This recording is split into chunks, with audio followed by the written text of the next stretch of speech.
Yeah, everyone's still very slow after lunch. Yeah. We'll just let everyone settle into the room.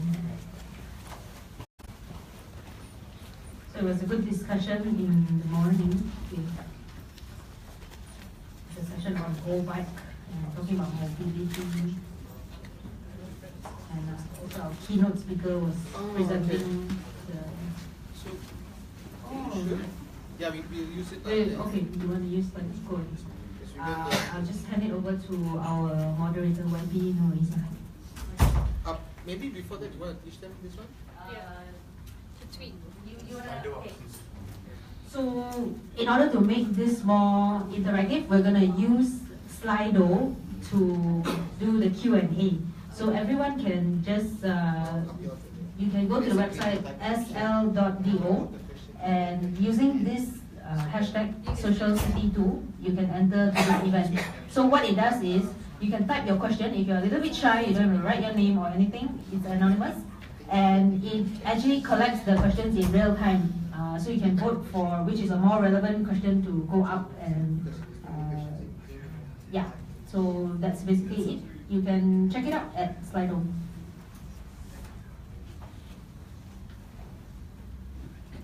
Okay, thank you very much, Osana. Assalamualaikum and very good afternoon to everyone. I hope you all have had lunch. And today, in an exciting panel, including YB Dr. Ong Kian Ming, who will speak first, because YB Rajiv said so. We also have YB Rajiv, Adun Bukit Gasing, but more importantly, he's an engineer. And today, I think as pursuant to earlier discussions, I think it's pertinent for me to inform all of you. First and foremost, we are inspired by the German model of basically making sure the concept of a social city. As you can see, you have a few handouts that have given some background to why public transportation and proper planning is important to make it more inclusive and affordable for users. And this is not the first time such an initiative has taken place. I remember about 3 years ago, before the MRT came to be such a hype, DBKL, Dewan Bandar Kuala Lumpur, or City Hall, as it's more famously known, had come up with sistem pengangkutan awam darat yang mesra rakyat. And IJM was commissioned to be the consultant to present at the time. Tetapi kerana tema dipilih pengangkutan awam mesra rakyat, I feel there was some desire by the federal government to make it friendly to the population. But of course, I think without knowing and understanding how weak the current systems are, or some of the clear-cut flaws, I don't think we can begin to find ways to improve them. So of course today you've heard some policymakers earlier, and for this particular panel discussion, we will be talking about planning for the future, decentralization and financing. So I think this is a model shift, as you know, for all of us in Kuala Lumpur, including members of parliament. We are still tied down by the structure. Kuala Lumpur, before this, was part of Selangor, and it was a lot easier to manage and plan accordingly. Now, of course, we've been kindly annexed to the federal territory. And because of that, I don't think the blueprint and the master plans are conveniently cohesive enough to address some of the needs of the people of Kuala Lumpur. And of course, the federal territory ministry is very powerful, including the autonomous mayor, who still decides on many decisions. For example, I mentioned earlier, sistem pengangkutan awam yang mesra rakyat, about 3 years ago, made no mention of MRT, just a slight, but meaning at the time they have not really finalized things. And when we asked about the underground possibility, the underground portion, they're considering our soil structure. Of course, you know, in Malaysia, things change from time to time, including facts. So today, I think it's important to basically address a few issues before I call Rajiv Rishyakaran to address, Ong Kian Ming, to address the financial sustainability of large-scale public transport projects in Malaysia. There are a few things Thank you so much. Thank you so much. Yeah. Very kind. Maybe you should have done it 5 minutes ago. But I think there are a few points that we should note before I call Ong Kian Ming. The issue of the public transport in Malaysia. The fact that we, of course, want to advocate for multiple options. You have buses, taxis, trains, and airlines, and the needs of urban versus suburban areas, where public transportation is supposed to reduce congestion, pollution, monetary cost, time for urbanites to travel for work and long distance travels, and not forgetting the needs of the rural areas, where public transportation is essential for long distance travels, especially among those from the lower income community and groups. And certain groups of Malaysians, especially urbanites, however, despite the efforts, prefer private modes of transportation as opposed to using public transport due to faster speeds, especially at non-rush hour, and problematic, inconvenient public transport exchange mechanism, including poor connectivity to specific destinations, sometimes slow or time-consuming trips, costly fares, and risks of possible breakdowns or accidents. And I don't have to mention during festive seasons, I think the fact that you have so many cars either broken down, people just suffering so many accidents, is a testament how crucial it is for us to have not just policymakers, but the government of the day, whether federal or state, to address these issues and implement the needed changes. Now, based on estimates, we have about 700,000 commuters using urban rail network, ATM, LRT, MRT, only in Malaysia, we have so many systems, daily in Kuala Lumpur, and in other major cities, whether Pulau Pinang or Johor Bahru, there's still not not any feasible public transport mechanism to ease congestion. I can mention Sabah and Sarawak, where public transportation is still very limited, and they still have to rely on private planes or even limited flights to rural areas. So the governing body regulating public transport, SPAD, has a centralized management, but because there's so many agencies under it, it still remains cumbersome. So without further ado, I think now we have current rail-based ridership model share of 25% and 40% public transportation model share. Dr. Ong Kian Ming, you have to address all these issues because the 40% public transportation model share was a target set by the National Land Public Transport Master Plan in October 2013, which envisaged a safe, reliable, efficient, responsive, accessible, planned, integrated, affordable, and sustainable land public transport system to enhance socio-economic development and quality of life. So we really need to know, why haven't we achieved that? How do we fare compared to other countries? And what can you offer us by way of recommendations to make life better for people in Kuala Lumpur? Thank you. Okay. Thank you very much, moderator, my colleague in Parliament, Nurul. I think I'll stand here. I think it's more better if you call me as an engineer. Engineer, yes. Engineer. Just saying. And also Johns Hopkins graduate, right? Thanks so much to Ressa for inviting me to speak about this. I don't think I'll be able to address all the things that Nurul talked about just now. But I'll try to focus on the subject of my presentation today, which is talking about money. Okay, ultimately it's about money. Even though this would not be as sexy as, let's say, O-bike presentations, getting you through the last mile, or maybe the kind of cool stuff that Suhail has done in Pulau Tikus, but this is, I think, to me, the most important question in the long term. Because ultimately, when we talk about large-scale public transportation projects in Malaysia, or anywhere in the world, you always have to follow the money, right?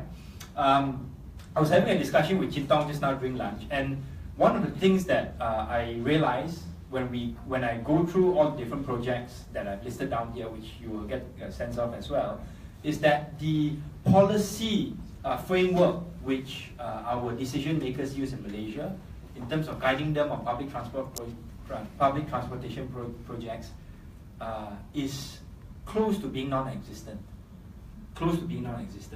This is not to say that, let's say, SPAD don't know what they're talking about in terms of public transportation, or maybe the Ministry of Transportation doesn't know what I'm not talking about that. I'm talking about the politicians themselves.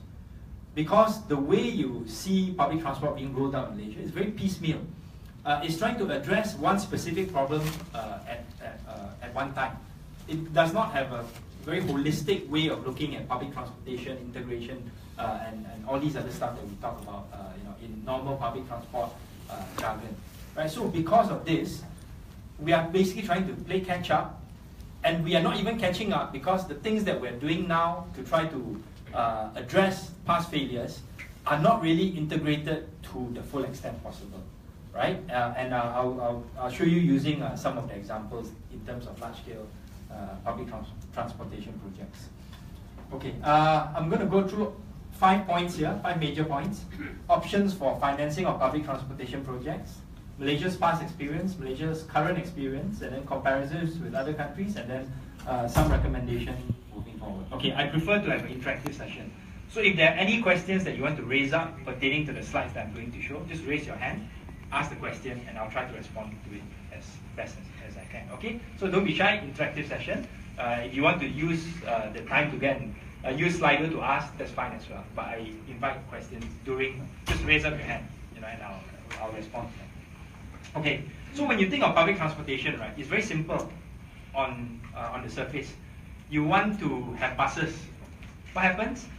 You ask a company to buy the buses, and then they operate the buses, and then they charge money for the buses. Correct?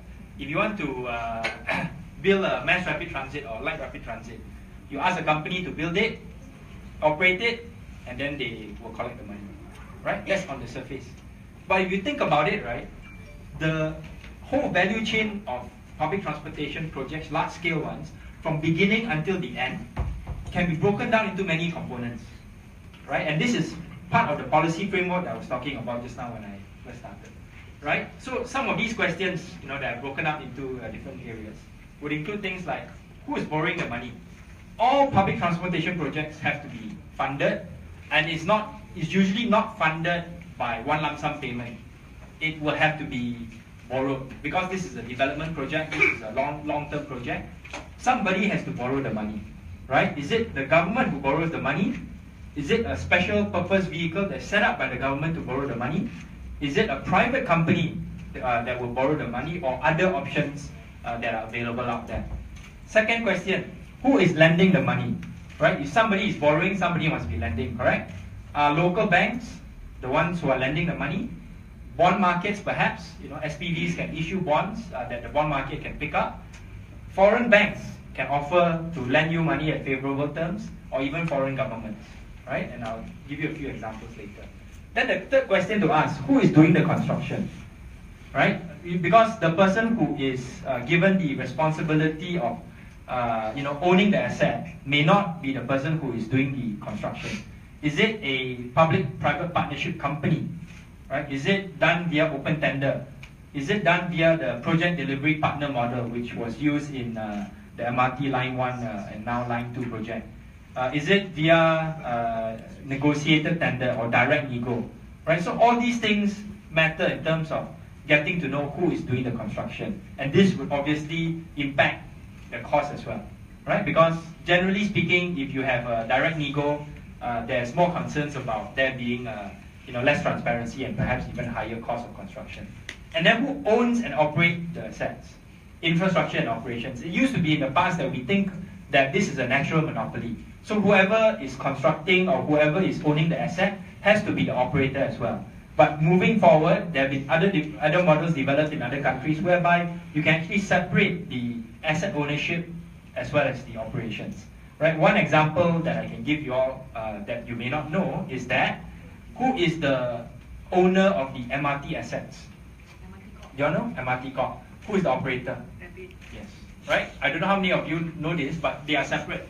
Right? So if let's say you want to complain about the operations of the MRT trains, if they are slow or they break down or there's signaling problems, it's actually Rapid Rail under Prasarana that is responsible for the operations, not MRT. If you complain to MRT, you know what MRT will do? They'll go and tweet Anwar SPAD, or they will tweet Rapid KL, and then Rapid KL will have to respond, not MRT. Okay? And then last one, where are the revenue streams and who gets them? Right? You have the normal fares, advertising, retail, property T development, and then others. I'll talk about this later. So you can see the whole value chain can be broken down into different components. Okay, so these are the options that I talk about. How you want to choose, how you want to finance it. Direct government financing. You may want to create a special purpose vehicle. You may want to obtain a soft loan from a friendly party, a World Bank or a foreign government, or you may want to use the PPP model. And I'll show you different examples of each of these later.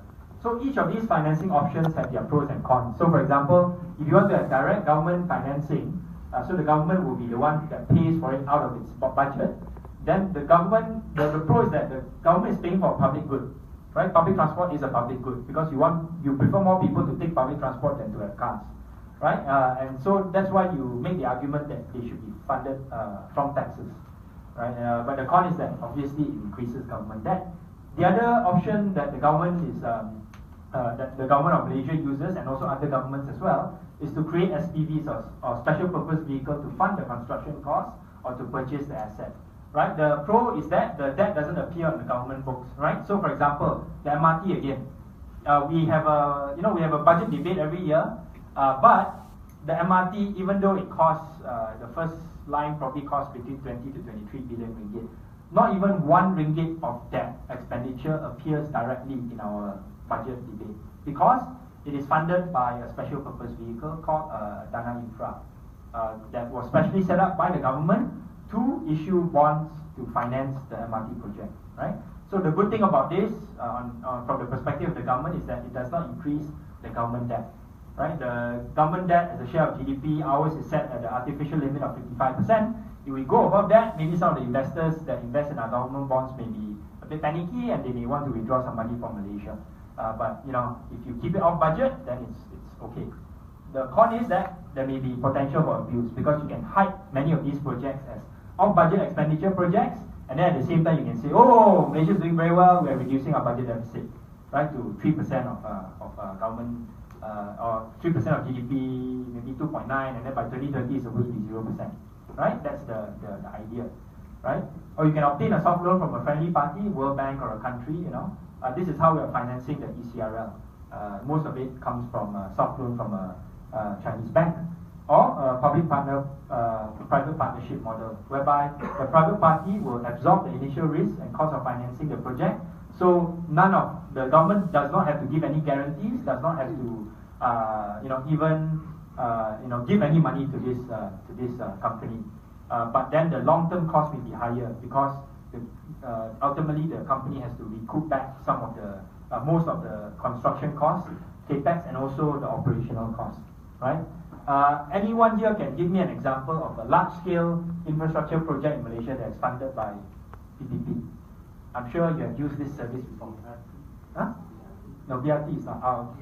Yes, ERL, right? The service that you take to the airport, to KLIA, right? And I'll talk about that later, right? Okay. So the trend is towards separating ownership and operations. Although this is not something that I would recommend for all, but this is the trend that many countries are moving to. Traditionally, the asset owner is also given the responsibility of operating the public transport service. For example, Prasarana owns and operates the LRT and rapid bus services, but more and more systems are separating these two. The main reason is that so that the operations entity can focus on operational matters, right? You don't have to worry about needing to pay back for your capex. So you take out the capex, the infrastructure construction costs, or the purchase of the operational assets out of your balance sheet, and you make sure that you're profitable from the perspective of running the buses, running the trains. That is your main responsibility. So for example, the MRT owns the tracks and station, but Prasarana via Rapid Rail operates the trains, and then via Rapid KL we operate the feeder buses. Okay, let's talk about Malaysia's past experience. The initial LRT disaster. How many of you were still alive? Were born when it was 3 separate lines called Putra Star and Monorail? I think most people here, right? Okay, younger ones maybe not, right? Okay, so this was done to in the lead up to the Commonwealth Games in 1998, and I think the way it was done is one of the worst examples of public-private partnerships that you can find. hear you. Yeah, one of the worst examples of public-private partnerships in Malaysian history in terms of public infrastructure construction. Just to remind you, in case you have forgotten, each line was given to a separate company to build and operate. That's why, if you remember, you had to buy separate tickets for all three systems, correct? Before it was integrated, right? It was either given to a construction consortium or a property player to build and operate, right? So there are major problems here, because if you give it to, let's say, a property player, the person does not have any experience, or the company does not have any experience in building infrastructure projects. What will he do? He or she will subcon it to somebody else, and he or she, if let's say they are smart, and many of these companies were, what will they do? They will try to inflate the construction costs, recoup back the money through construction costs, and then later on, they are making too many losses. What would they do in those cases? They will say, government, I cannot support the bonds, I cannot support the interest payments, I will sell it back to the government, right? So this was basically what happened. Each company created a subsidiary to build and operate. The debt burden of each subsidiary was too high, and then operational revenue wasn't sufficient to cover interest payments, and then all three lines had to be nationalized in the end, right? And then you can still see their debts on Prasarana's books until this day, right? But the good thing about that was finally our LRT system got integrated in terms of payment and in terms of the ticketing, right? But we had to pay a high cost in terms of taking over their debt. So actually, it would have been better for the government to just say, look, I'm going to pay for this. I'm going to pay for this. I'm going to try to make sure that the construction costs are competitive through an open tender, right? And so and I basically absorb the cost of the capex at the start, rather than to give it to these companies, three concession companies to do, knowing that perhaps they cannot sustain the operations in the long term, and that they would run up massive debts in the construction phase, and then later on have to nationalize them, have to buy them back. Okay. Nationalization of bus services, right? How many of you here have taken a minibus before? Can I ask? My father was a minibus driver. Okay. So if you remember minibuses in the 80s and the 90s, right? They were very efficient, frequent, and cheap. I think last time flat rate, what, 50 cents? Yes. Right? And you can see a lot of them, and people knew what routes they would fly. Probably one would come every 5 minutes or so, something like that, right? So to get to PJ to KL is very convenient, except that it's very unsightly and then overly packed. Right? That's the downside. So during the 1990s, there was a plan to basically phase out the minibuses, to replace them with more professional drivers and better looking buses. Cityliner was one that was owned by Park May, which was partly owned by Renault, the Renault Group, and then Intra-Kota, right? And then what happened? Cannot sustain. Because public transportation is a public good, it's very difficult to cover the capex costs through your operations, which means that your fare will never be enough to pay for the cost of running the buses as well as the cost of acquiring the buses, right? So in the end, both have to be bailed out by Prasarana. But surprisingly, Metrobus and LNH are still in operation in the Klang Valley because they run very specific routes, and actually their service is not very good, right? They run a pajak system, for those of you who would know. What they do is that they fly routes that are very heavy in traffic. They will wait until the bus is almost full, let's say from KL to IUM, then they will go, right? If it's not full, then you have to wait, right? So what happened is that Metrobus, I think, were given some routes at the end of 2015 when SPAD was consolidating all the different routes. And what happened in my area, and I think in other areas as well, was that the Metrobus service was so bad because they were still running under the pajak system that many people complained and they had to be taken off the routes, and the routes were given to Rapid. Right, so there are still some of these problems that are operating in Malaysia. So we have a situation whereby Prasarana, I think, are running better bus services through Rapid KL, but you still have the problem of operational profitability. You have like 5 minutes. Okay. 5 minutes. Okay. KTM track upgrading. Basically, I'll just say that double tracking is very not transparent. Everything is done by direct nego, and it still continues to be the case. The Klang Valley double tracking project was given to this company called DMIA, who's controlled by, whose majority shareholder is actually somebody who's close to MIC leaders, right? ERL services to KLIA 1 and 2. This was done, as I said, via PPP. Because this was done during the Asian economic crisis, so the government didn't have much money to build this, to finance this project. It was given to ERL to do under YTL. It's currently still carrying the debt of about 2 billion ringgit, right? Which is why and it also has a 20-year concession, and is seeking more than 2 billion ringgit from the federal government for not raising fares, right? I think I want to spend a little bit more time on this because this is very important from a transparency perspective. How many of you have read the concession agreement between YTL or between ERL and the government of Malaysia? No, right? According to this concession agreement, which started in 1997, which almost coming to an end already, the fares to KLIA is supposed to reach about 150 ringgit around this time, right? They renegotiated with the Ministry of Finance and raised it up to, what is it now? 65, right? Do you know why? Do you know the reason why they project the fare revenue to the fare to be so high, 150 ringgit, knowing that this may not be feasible? You may end up having fewer passengers. The reason is because they want to seek more revenue for themselves, right? They always, under the concession agreement, they always project a very high figure for ridership projections. They always, then they will say, I need to increase fares to X amount by that year. The reason is, 150 ringgit times a very high ridership projection means that my projected revenue is very high. If the government does not allow me to raise fares to that level, they have to pay me the compensation. That's where I make my money, the compensation part. So recently, the ERL has been extended to KLIA 2, all paid for by the federal government, which means that the passengers will also increase. But ERL is using this opportunity to renegotiate and extend the concession because the government is not going to pay them 2 billion ringgit. So what they're going to say is that you give me a longer concession agreement, probably want to have higher fares as well. But because the concession agreement is not public, we don't know what are the details. The only reason why I'm able to quote you those details is because it was reported in the Auditor General's report. Okay. Quickly, this is one of my favorite examples, Sunway BRT. Who has taken a Sunway BRT before? Okay. One end to the other, right now, 5.4 kilometers, it costs 5 ringgit 40 cents. 1 ringgit per kilometer. I think I'd rather run. Most people will now take an O-bike probably. It's per kilometer one of the most expensive. And one of the reasons, I think, is because of the cost.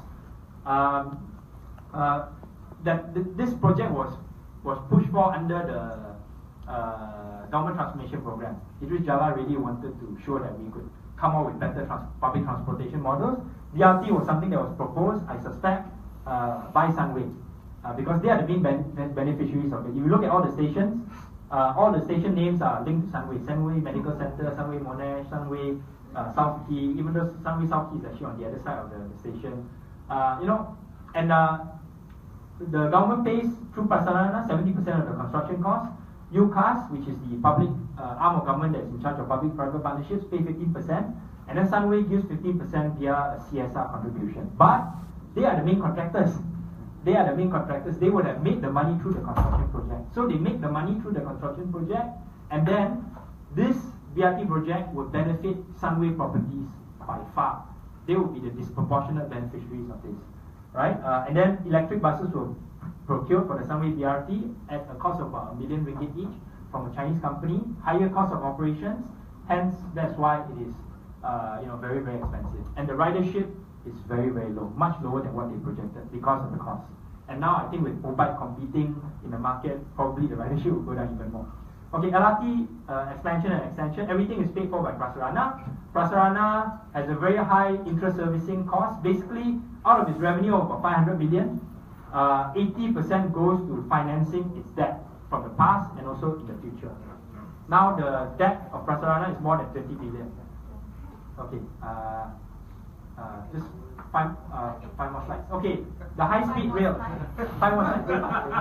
High-speed rail. I won't explain this. So no questions from the audience. Okay. No, I mean, if you want to ask us this, okay, I won't explain this, but this is the ownership and operation model for the high-speed rail to Singapore. It is, in my opinion, the most complex asset ownership model involving this asset co. This is the one that all the international companies are looking at, in terms of building, owning the trains and also the assets.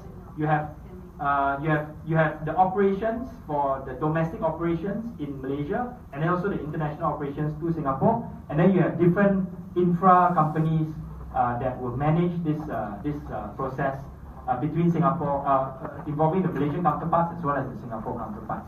It's a very complex model, but I would say that the bidding process is actually relatively transparent because you have two governments involved. They want to make sure that none of the governments quote unquote lose out. So they had their first international briefing to all the potential bidders in Singapore. They're going to have one in London, I think, later this month. Okay, East Coast Rail Link is the opposite of the high-speed rail. Direct nego given to a Chinese company at a cost of 5 billion ringgit, very lacking in transparency. The EIA actually states that this East Coast Rail Link, many people think that it will have two tracks, like double tracking, right? But when we check the EIA report in the SPAD headquarters here, it actually states that it's actually a single track only. So they will build a single track on a double track formation. That means the land that they will clear is wide enough for two tracks, but they will build only a single track. I asked in Parliament this question, they haven't replied to me yet. I haven't gotten the written reply yet on this specific question. So the question is, you ask yourself, if we are doing double tracking all over West Coast of Malaysia, why should we pay 55 billion ringgit for a project that will only build one single track? Right? I don't think the minister has even answered this question.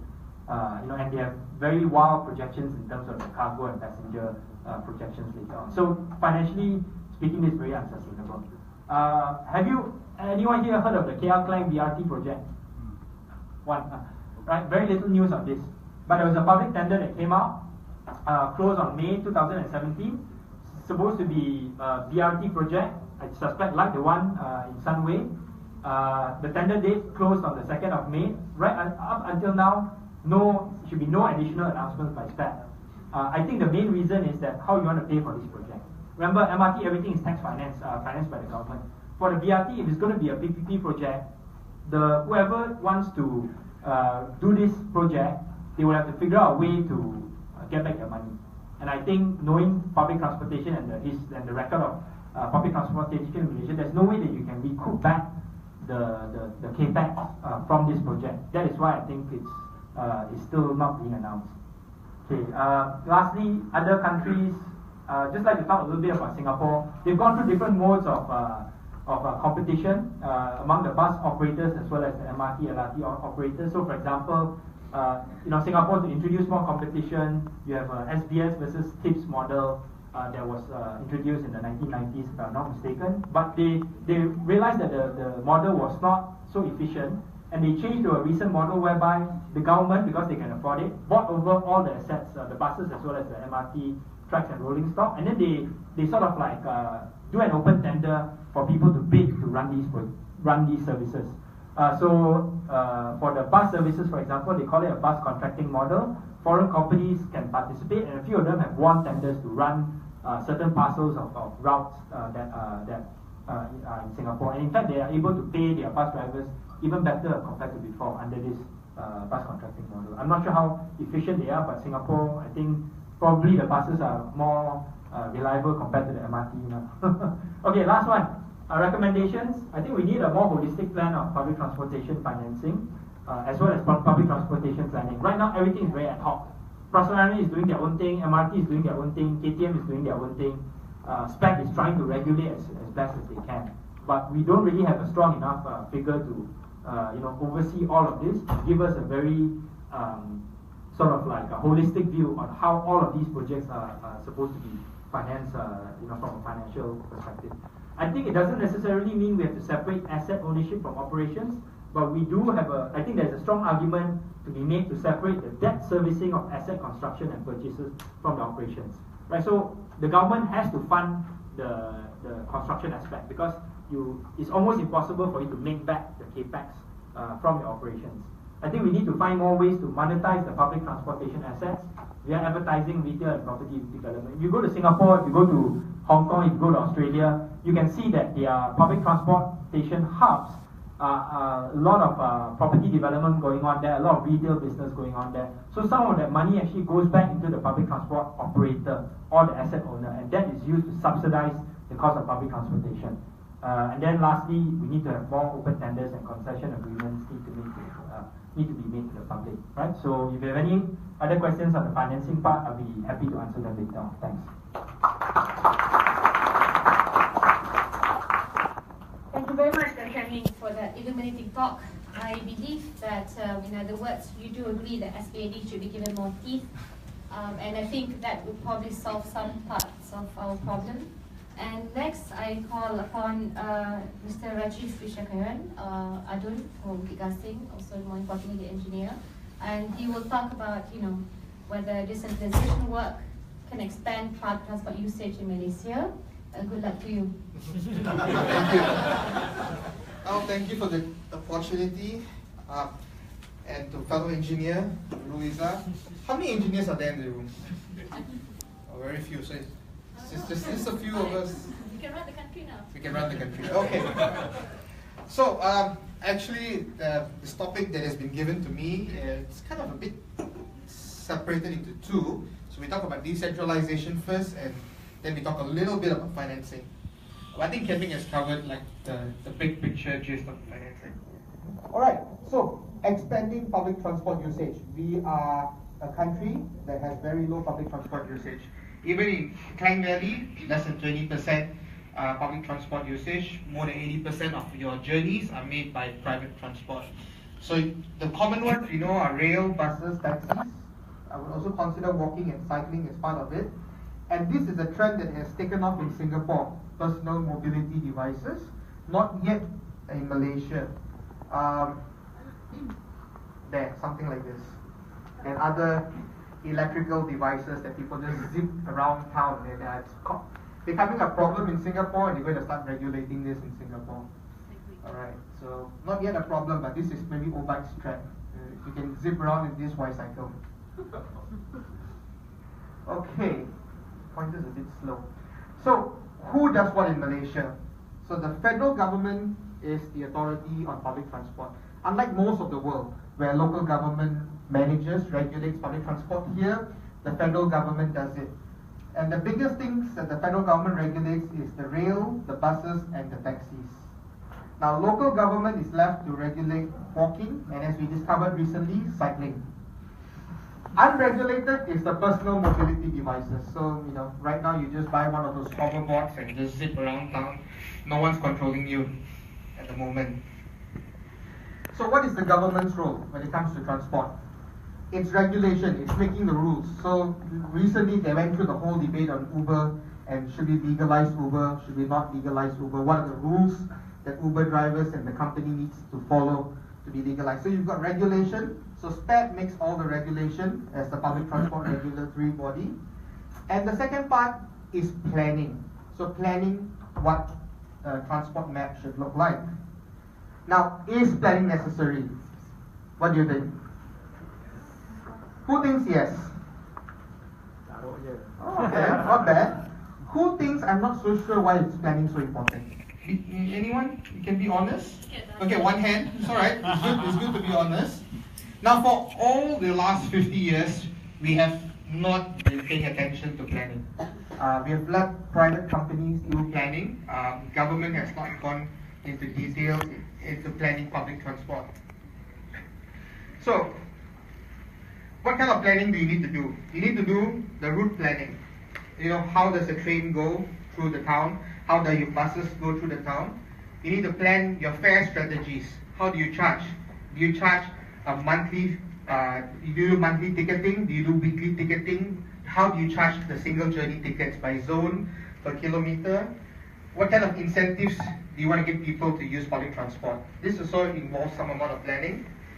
How do you balance cars and public transport? Now, I don't think anywhere in the world we do away with cars. Even in New York and Tokyo, they still use cars. So how do you balance this?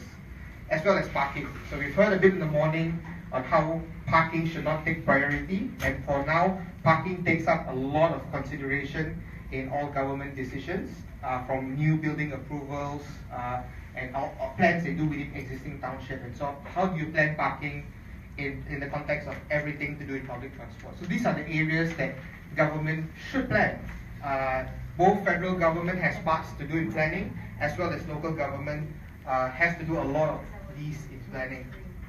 So regulation are mostly done at the federal level, so they make the framework, the rules, and I think this is okay. I think regulation in Malaysia can still remain in the federal hands. Vehicle inspection rules, passenger safety standards, and so on. Intercity public transport planning and regulation, this can also be done at the federal level. So how you go from Ipoh to Johor Bahru, things like that should be done at the more national level. Toolkits for local council to use. Now, if you want local governments to do planning on public transport and pedestrian paths, cycling, walking, and so on, the federal government could supply them with toolkits. And financial supports for authority. So let's take that there should be a financing model, which there isn't now, for the federal government to support municipal councils with regards to public transport. So the question of decentralizing public transport. Now I feel that decentralizing public transport will increase public transport usage. All right. So why should we decentralize the public transport planning? Number one, you understand the local situation better. Local planners would understand the local situation better. Right now, if SPAC decides all the routes in KL, bus services in Kanga, bus services in Taipei, in Kluang, may not be run in the best way possible. Now, what do you call it? These routes are best decided at the local level. Now, they can be a mix of SPAC officers. You could have one or two from Putrajaya come and sit down there, or one or two from here, KL Central actually, come and sit down in that meeting to play a part in deciding. But if it's decided at the local level, chances are that service would benefit that community better, and then you would more likely increase the usage. Passion for improvement. It is more likely that a local community would have a greater passion for improving public transport than KL would have. So officers sitting in KL will have lesser incentive to make sure that buses work better in Kuala Terengganu than the people in Kuala Terengganu. More responsive to local objections.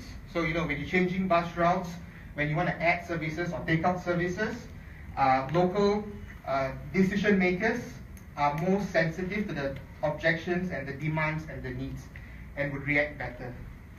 And finally, the federal government can act as a check and balance. So you will not have the Johor Bahru Transport Authority go crazy because you got someone to check and balance. Today, if SPAC goes crazy, really no one to check and balance them. So it's just an additional check and balance that will come on them. How can we decentralize? Now this is a new concept. I mean, Malaysia does not consider decentralizing up to date, but this is something that has been done extensively around the world. Well, they can set up local public transport councils. So local public transport councils can be authorities at local level to make decisions on public transport, especially when it comes to planning.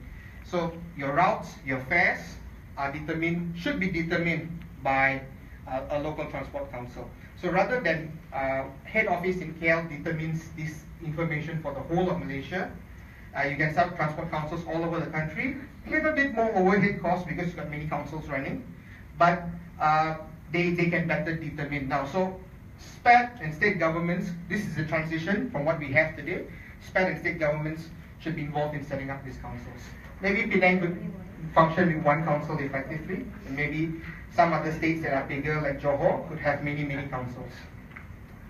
So I think Klang Valley should have its own council. I don't think DBKL should work alone and PJ work separately, Shalam work separately, Kajang work separately. The whole Klang Valley should work together. Johor Bahru has a number of municipal councils, in the actual city of JB, so they should work together. Tanjung Malim is interesting because Tanjung Malim is technically a Perak, but you've got the coverage of the township that spills over into Selangor. This would be another one, Parit Bunta, Nibong Tebal, Bandar Baru. So you've got 3 states in one township.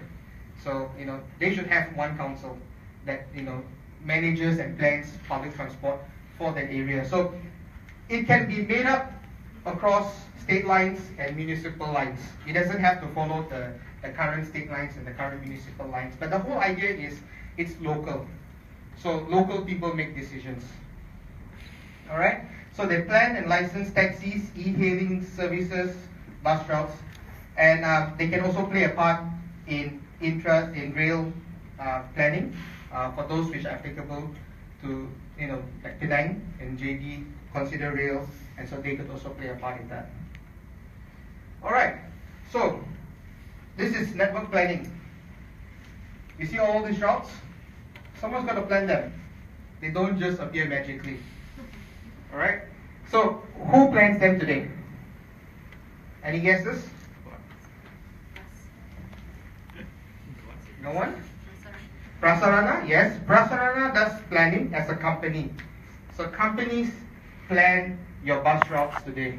So Metrobus, Prasarana, and other companies in your respective towns, they plan what they want to do. They submit to SPAT for approval. They negotiate with SPAT for an approval. So, what happens when local authorities plan versus companies planning? Now, this is a very big difference. If you've got companies planning, they are very profit orientated. Or in the case of Prasarana, they're very cost recovery orientated. I've been negotiating with Prasarana on bus routes in my area, Bukit Gasin constituency in PJ. And it's very difficult to move with Prasarana because they want certain numbers before they run services. They don't want to just deploy services to fulfill complete coverage of the Bukit Gasin constituency. So many parts of my constituency has fallen out of service areas, and I can't get them filled up by Prasarana because Prasarana is bothered with the bottom line. Now they are a government-owned company. We think that they should not be bothered about dollars and cents, but they are. I think the boss has a limit of how much money he can lose every year. So it's not about how much I need to break even or make, but I cannot lose more than a few hundred million every year. So what happens is you start planning these routes based on fare collection. And that's how a lot of route planning is done.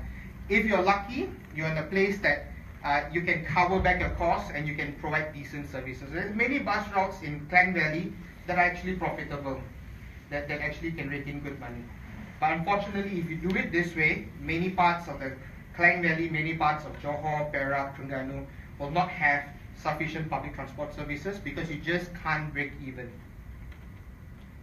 Alright, so local transport authorities should plan the routes. I think this would be the way forward. Now this would be something drastically different from today, where it can be extensive, complete, and comprehensive. So MPPJ has taken a bold step. I think it's the first and only local council in Malaysia to have hired a consultant and have drawn up a complete bus network to fill in the public transport gaps that we have at Petaling Jaya, taking into account the MRTs and LRTs that we have, taking into account the existing rapid KL operations that we have put on the table about nearly 110 new bus routes that are needed so that PJ will have a complete network, and you can go from anywhere to everywhere in PJ by public transport. So, because some routes will be profitable and some won't be, we have many models that we can use to contract out these services to get them functioning. Now, if you just go with the company side, they will probably just run services that are profitable, or at least services that can break even. So I'm going to outline for you 3 options, especially when it comes to bus services, but this can also be applicable to rail. That is the gross cost contract model versus net cost versus deregulated. So let's look at deregulated first. Deregulated is what we experience in most of Malaysia at the moment, where the operator plans the routes, proposes the government for permission, he takes on the income risk. So Malaysia does this, and actually UK, maybe that's why we have this model, we inherited from the UK. UK outside of London mostly does this. So if you run the route through an area that you can't make money, you lose money, you probably X the route. And if you run routes that are profitable, you make a lot of money. So most bus services in Malaysia are done this way. So this is the deregulated option. It works in some places. I think it can work in places where there's a lot of petrol tax and parking fees are very expensive. So if you look at maybe like Liverpool, where driving is not cheap because parking is not cheap, petrol is not cheap, it gets maybe a bit interesting to take the bus. As compared to say Malaysia, where parking is virtually free and petrol is very cheap. Not here. Your parking is not free. I'm not here, but generally, if you're talking about most of Malaysia, parking is relatively cheap, so people are not incentivized. The push away from cars is not really there. All right.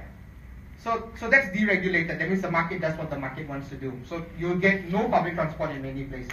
It also happens in America. So many parts of America, you have horrible public transport. Then you've got net cost. So the authority plans the routes. So we want a complete network. The authority plans the routes. The operator takes the income risk when bidding for the contract. So who wants to run this? You take the income risk. All right. So subsidy may or may not be paid to the operator, but ultimately the fare that is collected, that's the operating risk. So you make sure you entice enough people to come in your service. So our HSR is likely to be this model for all the hints that we have gotten from LTA as well as from SPAT. Our HSR will be this way. The government is going to pay for the infrastructure costs, and then they're going to tender out the operations, and the winner of this tender will have to run the services at competitive fares, and maybe they'll make money and maybe they'll lose money. All right. So buses can also run on this method. Sweden is one country that runs buses with this method. And then you've got the gross cost model. Now this is the most popular among cities that have good public transport in the world. You've got a fixed monthly payment to the operator of the service. So let's say I contract you to run 100 bus routes. I'm going to pay you 20 million every month to run them, regardless of how many people go on the bus or off the bus. So why is this good? It's because you pay by KPI. As long as your bus runs on service, at least 95% of the times, I pay you in full. You don't run on time, I dock your payment. As long as your bus aircon works well, your engines run well, your sound decibel is below a certain level, you have no complaints of bus drivers being rude, and whatever else KPI that you put into the contract, you pay regardless of how many passengers go on the bus. So you incentivize the bus drivers, you incentivize the bus companies to provide good service, and that in turn will hopefully bring in more passengers. So this is something that I personally like. I think this is the only way to get buses working well in Malaysia. I think if we go with the other two ways, the rate for bus improvement will be very, very slow. So Sweden does this ironically for rail, but Denmark, Spain, Singapore does this for buses. So many places they do this for buses. Alright, now the asset can either be owned by the operator or the government. Either way can. So sometimes the government owns the buses. You just operate them, and these are your KPIs, and I pay you 20 million a month. And sometimes that 20 million a month contract will include you buying the buses. In that case, they'll normally give them like maybe a 7-year contract or a 10-year contract to cover the cost of purchasing the buses. So all the revenue in the fare box goes to the government. The government pays the 20 million to the operator, the government collects back whatever it gets. And in some cases, the government will recover most of its costs, like Singapore. And in some cases, the government will lose a lot of money, but you give your citizens good service. Alright? So gross cost model is an interesting model that I've been pushing for in Malaysia, and previously, before I became admin, I was part of Transit, the NGO promoting public transport in Malaysia, and we've been pushing for this model since 2010. So gross cost model has already started in Malaysia. This under the title of Stage Bus Service Transformation. Phase 1, it was supposed to run in 5 cities: Kangas, Seremban, Ipoh, Kuala Terengganu, and Kuantan. However, Kuala Terengganu and Kuantan hasn't quite taken off. It has taken off in 3 places. So in these 3 places, we actually are running gross costs. I don't know why SPAC pick cities with very low volume to do this. In fact, they should run this in KL first, or they should run this in Penang or Johor Bahru. But maybe they're too scared. So it's very hard to evaluate the impact of this in increasing public transport usage, because there's really not much journeys happening in these places anyway. There's not much traffic jams in these places anyway. Alright. Phase 2 is going to happen in Alor. So we add Kuantan and Kuala Terengganu to phase 2. Malacca, Johor Bahru. Put Kuantan in twice. So this is phase 2 that's supposed to happen this year and next year. As far as I know, we are nowhere near launching the services in these new towns. Phase 3 that's supposed to come in 2019. Yes? This one, I think there's Kuching also, if I'm not mistaken. Not according to SPAC. Maybe it's not updated. Maybe it's not. Yeah. Okay, so this is information that SPAC presented in the Sustainable Transport Conference 2 weeks ago. So I think it's updated, but I'm not sure. Alright. Could be, because they don't mention Kuching at all in this. Phase 3, 2019, Malacca, Penang, Kota Baru, Shah Alam. I'm not sure why they're going for Shah Alam and not the whole Klang Valley. Give face to Shah Alam, huh? Alright, let's talk about subsidy and financing. This is the bus fares that you will pay for in some parts of the world. So you talk about, why did you go back? Sorry. If you talk about places like Liverpool, Bath in UK, Yorkshire, it's really, really expensive. And this is how the deregulated bus companies survive, because they can collect pretty good fares. Probably driving is even more expensive than this. So that's why people are willing to pay for the bus. And they can make good money. So, for a single journey to pay this amount of money, no Malaysians would ever pay to just take the bus. Alright? Even in Canberra and Perth, the price for a single trip is ridiculously expensive. I'm very surprised that people pay this. But I would guess in Australia, parking in the city is really, really expensive. So the monthly pass the very monthly cheap. pass is very cheap. Yeah, so monthly pass probably like Canberra is probably less than $2 per trip. Per trip. If you do the monthly pass and you're a frequent user, then yes. So if you're a tourist, you suffer. So you have monthly pass in most of these places as well, but it's relatively expensive compared to say Singapore and New York. So how can we make bus work in Malaysia? We've got to subsidize. We can't charge fares like this. We've got to make it work by subsidies. And in fact, we have been subsidizing the car industry for so long. I think it's morally right to give the bus a helping hand for it to take off. All right? Yeah? The money follows us, not the other way. All right. So, okay. Now, we can also be a bit more creative. Kian Ming spoke roughly the same things in extracting revenue out of public transport. Advertising is something that we can work on. Now, if the crazy amount of billboards you see all over the Klang Valley are removed and we have a nice clean town without all these billboards, advertising on buses will get a lot more attractive, and that will be a source of revenue. Alright? And also, you need more competitive people managing the advertising spaces on buses. People that will actually be hungry and go out and look for clients. Just on that point, I think one of the reasons why I've been told why companies don't like to advertise on the buses is that it is seen as something that is Lower class. Lower class. Same thing for advertising at the bus stops. Right? Right. Whereas in other countries, let's say Singapore, UK, more middle class people would take those options. Alright, so that's one of it, but even the LRT doesn't have that much advertising. If you look at inside the LRT, your poles, your handrails, they should have much more advertising than we do today. So, people that work in GLCs sometimes may not have the right motivation to go out and get these advertising values in. Complementary retail spaces, how do we make the most of our stations, our bus stops, to extract this value out? Transit-oriented development, this one, the federal government, state governments, and every government likes to talk about. Everybody wants to do property development next to rail stations and make money out of it. But the question is, how much of that money actually goes back into the construction of public transport infrastructure? And this is an interesting way we can make money if it actually goes back. But a lot of the development that actually happens around MRT stations, LRT stations today are by private developers not by Prasarana, not by MRT Co. They are actually third party that are building stuff and making profits out of it. Development charge. Now, in Malaysia, we have a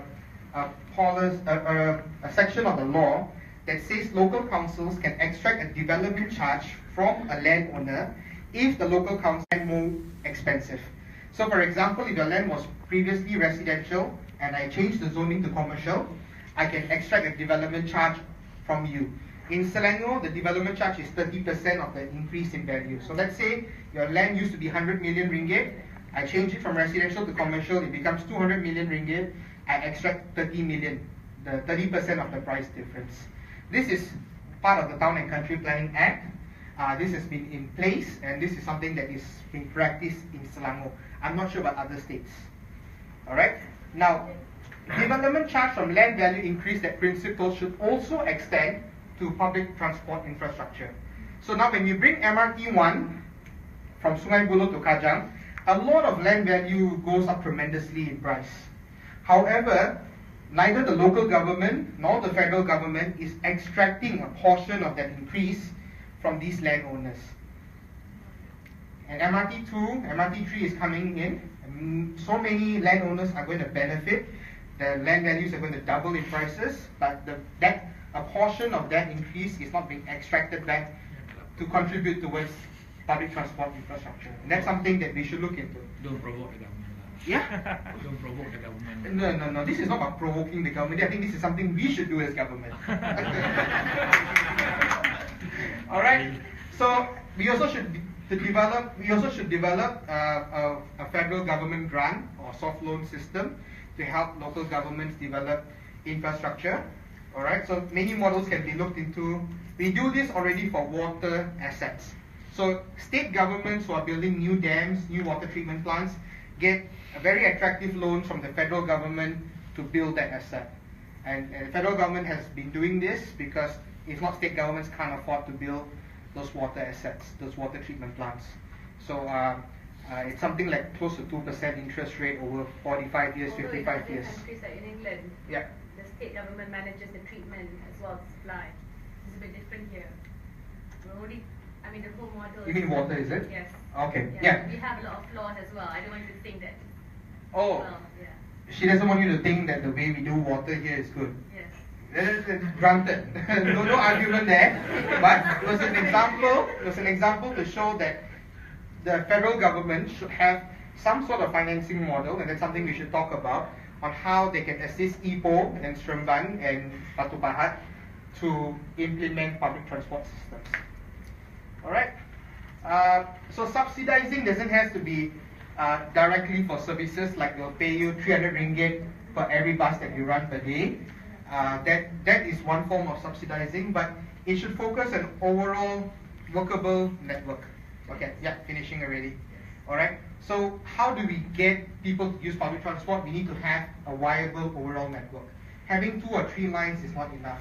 You gotta get a complete network that people are comfortable to leave their house, walk to a bus stop, get on a bus, or walk to a tram stop and get on a tram. What's the complete system to make that happen? You're probably going to have park and ride in some places because you have very low density residential areas in certain parts of the country. So you need to do proper park and ride. So what are the targeted subsidies to make this work? To get people to use public transport instead of driving into the city center. Maybe your subsidy is at the park and ride. Maybe your subsidy is at the buses. Where you put in that subsidy will differ from case to case, and that's why a local authority should think about it, should manage it, and rather having a blanket rule that applies to all. Alright, so that's all. Happy to take questions.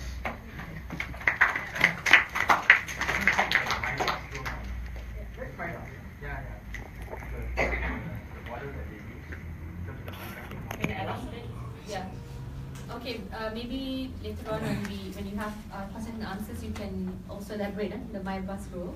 I just want to say a few things. What Rajiv mentioned just now, a decentralized public transportation system where you will have local public transport councils, yeah, which is done in the rest of the world except Malaysia and many few other countries. And when you mentioned that Prasarana actually manages the choice of where to place the bus routes in the network system, it's very funny because in Japan, they're actually using the amoeba-like organism. They place food in the different stations, and then they allow the amoeba to make the choice instead of human beings and companies with certain profit margins. Just to showcase, there's many models around the world, and we're not asking something that's completely revolutionary, just something that works, hopefully. So I'm going to turn to our second question and answer moderator to choose questions. We have 10 minutes. No questions. Okay, fine. So Malaysian, yeah, no one really wants to ask any questions. So I guess they want to ask live. So you have very, very short time to ask your questions. I'm going to take 3. So I see the gentleman behind, the engineer, number 2 and number 3. Did you present just now earlier? No. No. Okay, fine. So please, sir. And then short, sweet. Thank you. The point. I think the financing options given are quite comprehensive, but one of the things which perhaps best reinforcing is in Malaysia, where do we have concession agreements that are transparent? There's no transparency. And I think when you talk of interaction, I think most important is integration of transport services for consumer convenience. We know perhaps, at least the older generation, why the different rail systems were put up and they needed to be nationalized. And we also have problems of trying to get the local regulations to adopt things like e-hailing and motor e-bikes and so on. Overall, I think there's an immense need for general planning with decentralized planning for the local needs. And I think public transport can never be self-sustaining, and there has to be capital grants or capital asset management separate from the operations so that the consumers can get a fair ride at fair cost. Thank you. Thank you so much. Number 2 question, we'll collect on 3 before we answer. Thank you. My name is Rosli Khan. Very good presentation. Thank you, Dr. Ong Kian Ming and YP Rajiv. My question is, well, it sounds well and good in the sense that the financing, the decentralization and so on. But based on the current projects that have been planned and implemented in Malaysia, I suspect that the costing has been highly inflated. And I suspect that part of the problem in the high cost of project, public infrastructure and so on, is due to corruption in the government. So now my first question is, how are you going to address this issue and weed out corruption in public spending? Okay. And my second question is, you have this public project that have been planned all over the country. Take for instance the East Coast Railway line, which is highly inflated. How do you allocate priorities to some of these projects? Because to me, looking at ECRL, I don't think that is a priority for the country. High-speed rail from KL to Singapore may not be a priority. So how do you evaluate, from the needs, the country's needs, in terms of priority? Thank you. Thank you.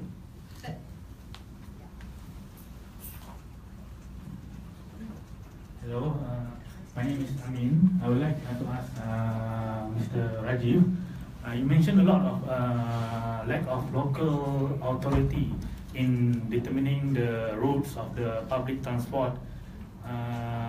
Is this because of we don't have a local election that we have before? That the municipal now council is being chosen by the state. Is this because the local people is not being represented like previously that we have before? We have a local election, so the people elect the mayor. Is this because of that? That's my question. Okay, thank you. So I'm going to just, maybe Rajiv, you take whichever you want to answer, and then Kevin can get the rest. And just the corruption issue, we're just going to arrest all of them at the independent MACC. That's the easy way.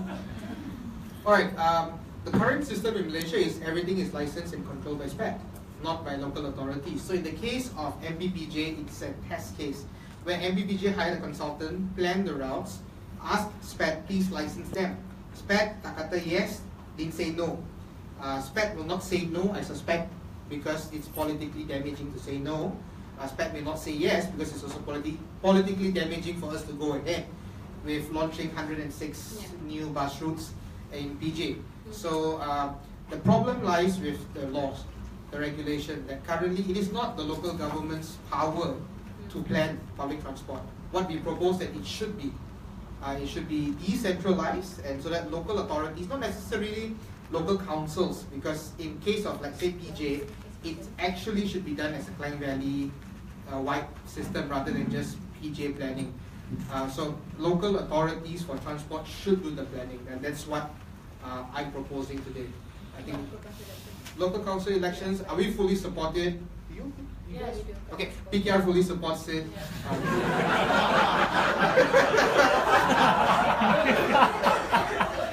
We do.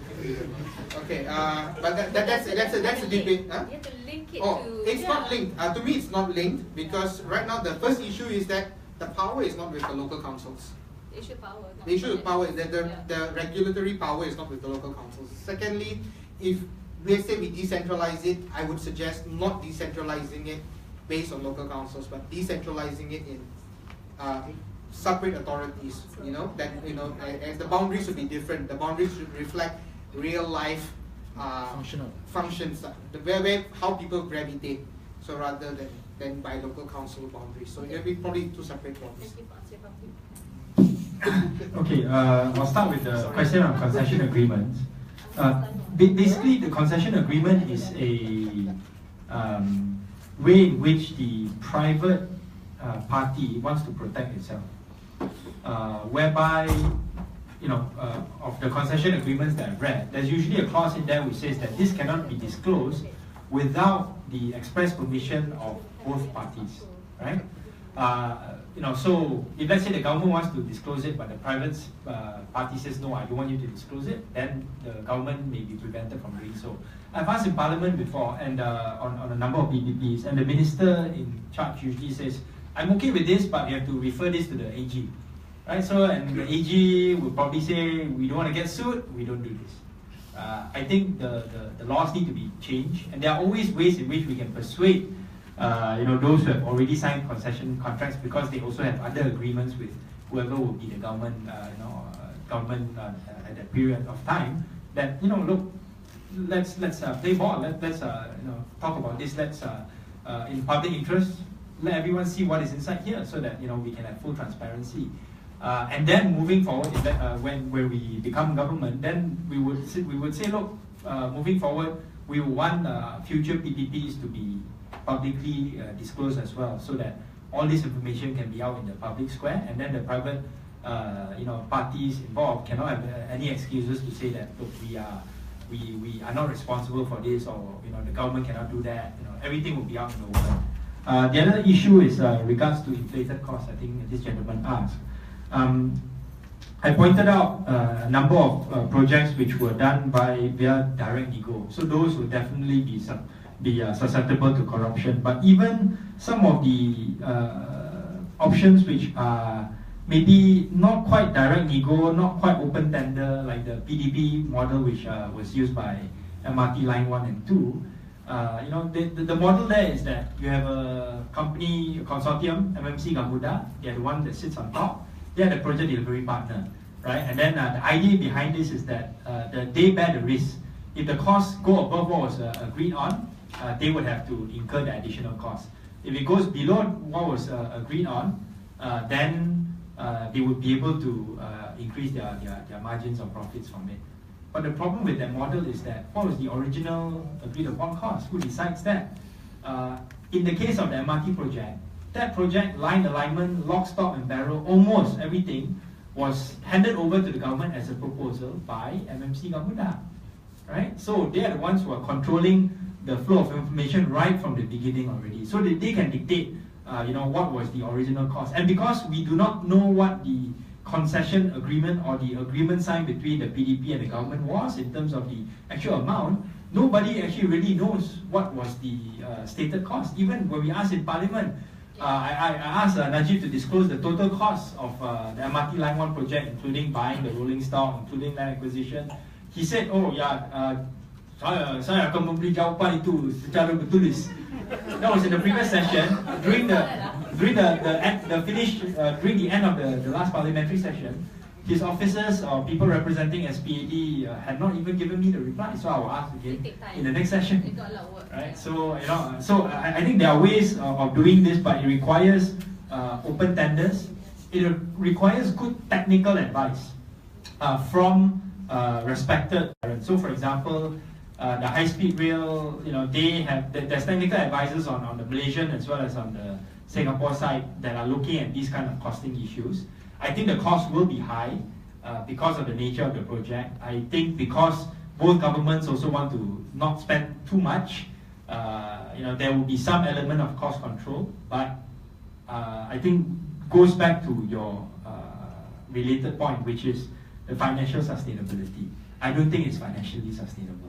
And I think what Rajiv pointed out too is correct in the sense that the government has to step in with a lot of subsidies to make the fares affordable. If not, people will just not take the train, they will rather fly or take a bus, right? And in the end of the day, then the taxpayer will have to fund the costs of the interest payments. So what will we do if let's say when we win power, we will have to review the contracts, including ECRL, and where the contracts are not viable or not feasible, we may have to review them or cancel them. And I think in terms of your last point, prioritization, rather than perhaps focus so much on Peninsular Malaysia, because we already have a lot of infrastructure development here, why not look at Sarawak and Sabah as possible places to put in rail line? How many kilometers of rail line does Sarawak have? Anyone knows? Zero kilometers. Right? Sabah has, I think, maybe 50 kilometers or something like that. Why not use that as some perangsang economy untuk Sabah dan Sarawak? I think that's something that we would, yes, corridor baru, and it would create a lot of these kinds of sort of like what do you call it, multiplier effects, economic multiplier effects along the towns that are located along these rail lines as well, which was the case for Peninsular Malaysia when KTM was first built. Kluang was a major KTM stop. You even have very famous coffee there, right? Right now, with the North Highway, it's been bypassed already, right? So I think I'll stop there. Okay. So thank you very much, everyone. Please clap for the panelists. Yes. That's how they should be government. Thank you. Thanks, everyone. She's very determined that we will end at 3:30 sharp.